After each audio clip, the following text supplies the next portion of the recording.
บายดีสวัสดีค่ะทุกคนยินดีต้อนรับเข้าสู่ช่องน้องหนิงแฟมิลีเนาะหลังจากที่ห่างหายจากการทำคลิปยาวมาโดนเติบเนาะทุกคนเพราะว่านิ้งได้ไปเฮ็ดงานข้างนอกแล้วก็บ่ค่อยได้ถ่ายคลิปเนาะส่วนมากนิ้งจะถ่ายคลิปสั้นของลูกชายเนาะการใช้ชีวิตของลูกชายหั้นแหละที่เพิ่นไปโรงเรียนในแต่ละมื้อเนาะทุกคนนิ้งก็จะมาลงคลิปสั้น แต่มื้อนี้เนาะนิ้งหยุดงานเป็นวันหยุดของนิ้งเนาะก็เลยจะมาเตรียมเสื้อผ้ารีดให้ลูกไปโรงเรียนมื้ออื่นเนาะทุกคนมื้ออื่นจะเป็นวันศุกร์เนาะคุณครูแจ้งมาว่าจะมีการใส่บาตรพระเนาะเพิ่นก็เลยให้เตรียมใส่ชุดนักเรียนไปเนาะปกติจะใส่ชุดพละแต่ว่าเพิ่นให้ใส่ชุดนักเรียนไปแล้วก็เตรียมของใส่บาตรชุดน้อยๆให้เด็กไปเนาะเพื่อว่าสิให้เด็กเพิ่นใส่บาตรในโรงเรียนน่ะนะมื้ออื่นเนาะ ตอนนี้น้องคิมกับพ่อก็หลับแล้วค่ะทุกคนนิ้งก็เลยสิมารีดเสื้อให้เพิ่นก่อนเนาะรีดเสื้อก็รีดบ่ค่อยเป็นปานใดทุกคนเพราะว่าบ่ค่อยรีดเสื้อเป็นตัวแบบนี้พอปานใดเนาะปกติแล้วนิ้งก็บ่เคยรีดเสื้อใส่พอปานใดหั้นนะก็เลยเวลาลูกเข้าโรงเรียนแล้วก็เลยจำเป็นต้องรีดเนาะเพราะว่าบ่อยากให้เสื้อเพิ่นยับหั้นนะทุกคนเพราะว่าเพิ่นก็ได้ไปโรงเรียนเนาะได้ไปพบปะผู้คน พบปะครูพบปะเพื่อนฝูงหลายคนเนาะเราก็สิได้ให้ลูกเราใส่เสื้อผ้าแบบเรียบร้อยเรียบงามแหน่เนาะทุกคนเราก็ต้องพยายามรีดให้มันงามหั้นนะทุกคนแม่นบ่แต่เราก็ต้องได้รีดให้เพิ่นทุกวันหั้นแหละได้เตรียมของให้เพิ่นไปทุกวันเพราะว่าเสื้อผ้ามันก็ยับเนาะเวลาเราซักหั้นนะทุกคนเนาะ ตอนนี้เพิ่นก็ได้เข้าโรงเรียนได้ประมาณเกือบ2อาทิตย์แล้วทุกคน2อาทิตย์แล้วคุณครูให้อั่นไปรับไปส่งเพิ่นน่ะเที่ยงวันเนาะทุกคนเนาะหลังจาก2อาทิตย์นี้ไปหรือว่าเดือนหน้าก็จะไปรับเพิ่นปกติเนาะเพราะว่าเพื่อให้เด็กน้อยเพิ่นปรับโตหั้นนะปีแรกของเพิ่นเนาะสิได้เข้าโรงเรียนก็เลยแบบต้องเตรียมพร้อมให้ดีอะนะเนาะทุกคนเนาะ หลายๆคนเป็นคือหนิงอยู่บ่ทุกคนก่อนที่ลูกจะย้ายโรงเรียนน่ะหนิงอะแบบเสาร์อะนะหลายๆคนเป็นคือกันกับหนิงบ่เพราะว่าน้องเพิ่นก็อยู่ในศูนย์เด็กนี่มาหลายเดือนแล้วเนาะหนิงก็ได้ไปส่งไปรับเพิ่นเกือบทุกวันน่ะนะแต่ว่าพอเพิ่นสิได้ย้ายโรงเรียนแล้วหนิงก็รู้สึกแบบเศร้าคิดฮอดครูเก่าเพิ่นน่ะนะทุกคนหลายๆคนเป็นคือกันบ่แม่นน้องคิมบ่แม่นนักเรียนคิดฮอดนิ้งพี่เด้อทุกคนเอ้ยเป็นคนแบบเศร้าแล้วก็คิดฮอดคุณครูอะนะเพราะว่านิ้งก็ได้ไปเจอคุณครูเพิ่นทุกวันเนาะเพิ่นก็ใจดีแล้วก็ดูแลลูกเรามาอย่างดีอะนะเราก็เลยแบบนิ้งอยากเป็นซึมเศร้าจักเล็กน้อยในตอนแรกๆเนาะแต่ตอนนี้ก็ปกติแล้วเพราะว่ามันผ่านมา2อาทิตย์แล้วนิ้งก็รู้สึกว่าดีขึ้นอะนะทุกคนตอนแรกนิ้งก็คิดแบบคิดฮอดคุณครูที่ว่า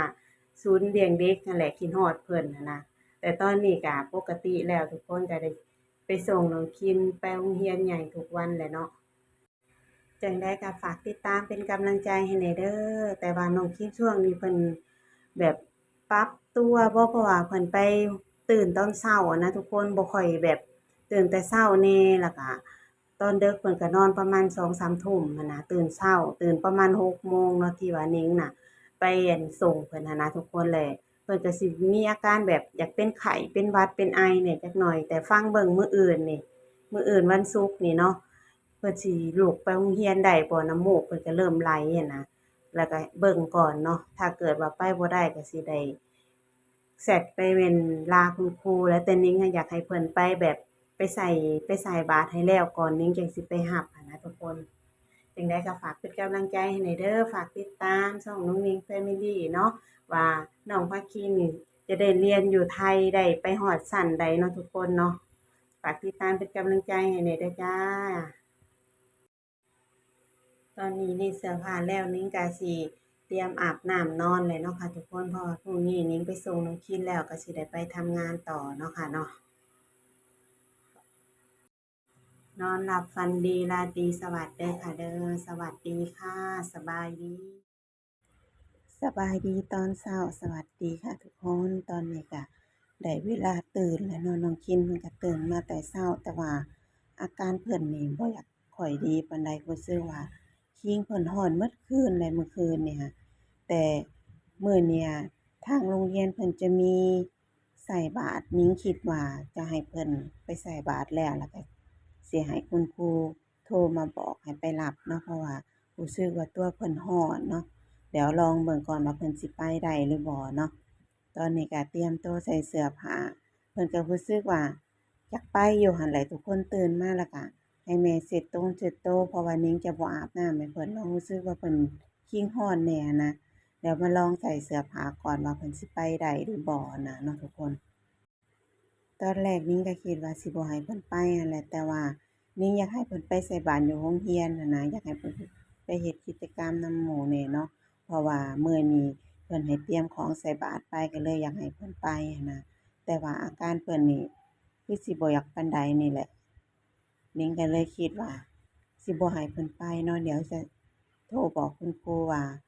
เพิ่นตัวร้อนเนาะสิบ่ให้ไปดอกเดี๋ยวให้เพิ่นนอนพักผ่อนก่อนเดี๋ยวโอกาสหน้าจั่งสิได้ไปใส่บาตรนำหมู่ถามเพิ่นว่าจะไปบ่เพิ่นก็ว่าเพิ่นก็สายหัวหั้นนะทุกคนแต่รู้สึกว่าปกติแต่ละมื้อเพิ่นจะหาวดองๆเดะ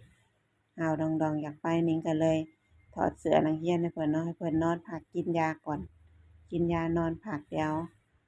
ค่อยไปมื้อหน้าเนาะมื้อนี้ก็วันศุกร์พรุ่งนี้ก็วันเสาร์อาทิตย์พักจัก2มื้อเพิ่นอาจจะหายดีเนาะเดี๋ยววันจันทร์ค่อยว่ากันใหม่คลิปนี้ก็ขอตัวลาไว้เพียงส่ำนี้ก่อนไว้พ้อกันใหม่คลิปหน้าค่ะสวัสดีค่ะทุกคน